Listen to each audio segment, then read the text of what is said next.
Sea of Thieves is a pretty unique experience, and you probably will hear somewhat mixed things on how this game plays depending on which reviews you go to and what their opinions are on the game.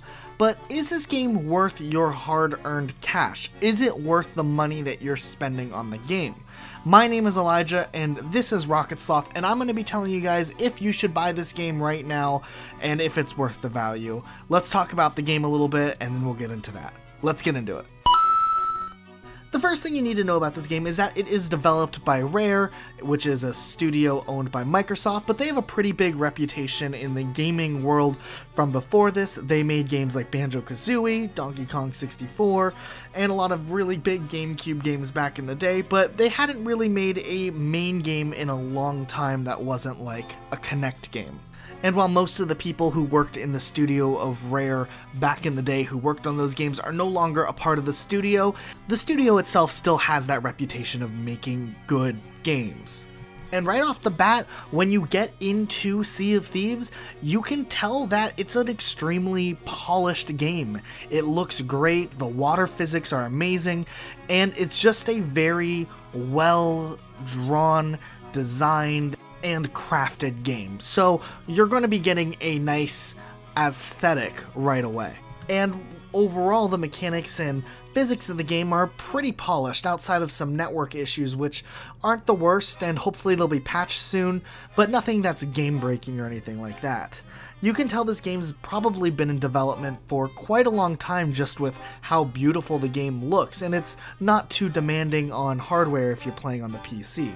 The main objective of this game is that you're in this huge open world, and essentially you can kind of pick whatever you want to do. You are going to be grouped up with random pirates or your friends if you have friends who have the game, and you sail the seas looking for treasure that you can later sell or just explore or goof around.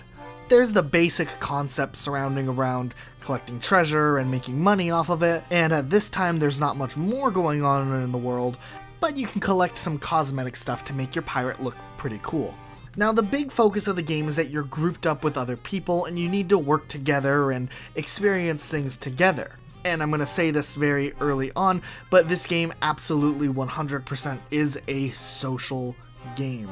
So if you aren't into big games that require voice chat, or you don't like joking around and socializing when you play your games, this game probably won't be for you.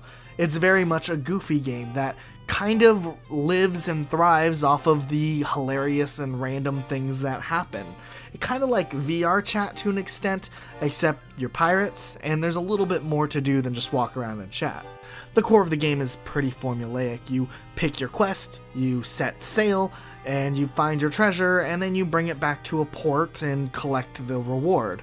Of course, a lot of hiccups can go along the way if you mess up the sails or one of your teammates drops the anchor, but for the most part, that's the basic part of the game. And they're going to add more stuff to the game in the future, but for now, that's kind of what we're looking at. The coolest thing in the game by far, though, is how much stuff exists already in the sandbox that you can tell will be expanded on much more in the future. There's a huge list of emoticons and things you can make your characters do. There's instruments that you can use to play music, and if you get a group of people together playing the instruments together, the music sounds better and fuller. You can get drunk, and there's just a lot of little goofy things that are just kinda silly and funny while you go at it. It's pretty cool that this game serves as an open book, and everyone's playthrough is completely unique to the person playing the game and the random pirates you are paired with or you encounter along the way. I didn't really feature too much player versus player battling, and I think it's because I didn't see too many other ships, and whenever I did see other ships, I would just kinda say hi, and nobody really tried to mess with anyone. My first encounter in the game involved me being paired with a bunch of pirates who didn't have microphones, and we were in one of the ports trying to sell our loot, and I ran into another group of pirates and started talking with them for 15 or 20 minutes about random things in the game, and they set sail and I decided to go along with them. I pretty much just abandoned my pirates, and it was kind of hilarious that this new group of pirates just took me under their wing and I was cruising with them. We went to an island and collected treasure, And then after a while, I decided that maybe that treasure would do better in my hands instead of theirs, and I tried to sneak away and grab the treasure, and I got caught. And it was kind of hilarious because no one was mad, they were just kind of hysterical over the fact that after everything I tried to steal their treasure and they killed me, and I wasn't mad about dying, it was just the hilariousness of the situation overall, and I never saw those guys again, but it's funny. And those mini stories that you experience along the way are kind of what makes or breaks the game. Is this game worth $60 as you can buy it at the store for? Absolutely not. There isn't enough to do just yet, and you're going to be running into an experience similar to No Man's Sky, where it looks like there's a lot to do, and when the game launches there's nothing until down the road when more stuff comes out.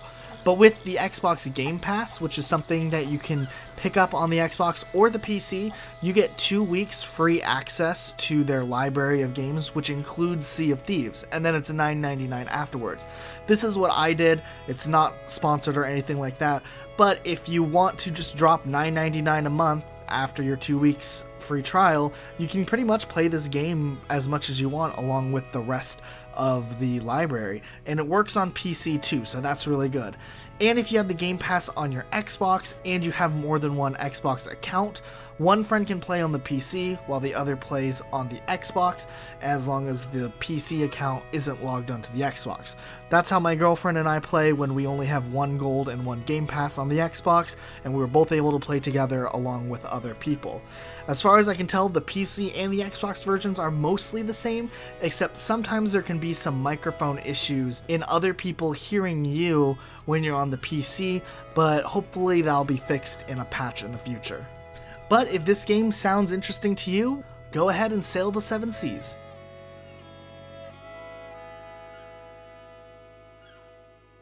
Alright, and that's it for today, guys. If you enjoyed this video, be sure to hit the subscribe button down below and leave a comment on if you think this game's worth picking up. We're still growing here on this channel, so every subscriber counts. If you're new, we do a lot of gaming discussion, news, and just kind of cover games in a different perspective than the other channels. So if you like this perspective, be sure to subscribe because we're putting content out almost every single day. Thanks for watching, guys, and I'll see you soon with a new video. Bye, guys.